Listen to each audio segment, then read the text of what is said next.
ഇത് കണ്ടോ? ഇതെവിടെ കിട്ടി? ഇതാ നാഗവല്ലിയുടെ ചിലങ്ക.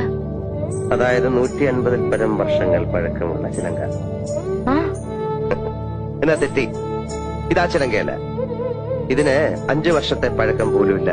എന്ന് വെച്ചാൽ നാഗവല്ലിയുടെ വിലപിടിപ്പുള്ള ഒറിജിനൽ ചിലങ്ക തെക്കിനിയിൽ നിന്ന് പോയി എന്നർത്ഥം.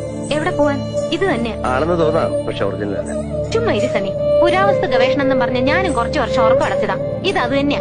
ഗംഗയ്ക്കൊരു ചുക്കും അറിയില്ല. ഇത് നാഗവല്ലിയുടെ ചിലങ്കയല്ല. അതെ അതെ അതെ. അല്ലെങ്കിലോ? ആണെങ്കിലോ? അല്ലാന്ന്. അതെന്ന് എന്നാര് പറഞ്ഞു? ഞാൻ പറയുന്നു. ഞാൻ ഇതൊക്കെ കുറെ പഠിച്ചിട്ട് തന്നെ. അങ്ങേപ്പുറത്ത് പോയി പഠിച്ചിട്ടാ ഞാൻ പറയുന്നത് ഇത് നാഗവല്ലിയുടെ ചിലങ്കയല്ല. ചുമ്മാ കിടന്ന് തർക്കിക്കാതെ. ആരാ തർക്കിച്ച്? ഞാനാണോ? പിന്നെ ഞാനാണോ? ഞാൻ 1000 തവണ വ്യക്തമായി തെളിയിക്കാം, ഇത് നാഗവല്ലിയുടെ ചിലങ്കയല്ല. ഗംഗയ്ക്ക് ഒരു കുന്തം അറിയില്ല. എനിക്കോ? എനിക്കോ? എനിക്കോ? വേണ്ട വേണ്ട വേണ്ട വേണ്ട. നമ്മൾ തമ്മിൽ കിടന്ന് തർക്കിച്ചിട്ട് കാര്യമില്ല. പോയി പണിയോ പോ.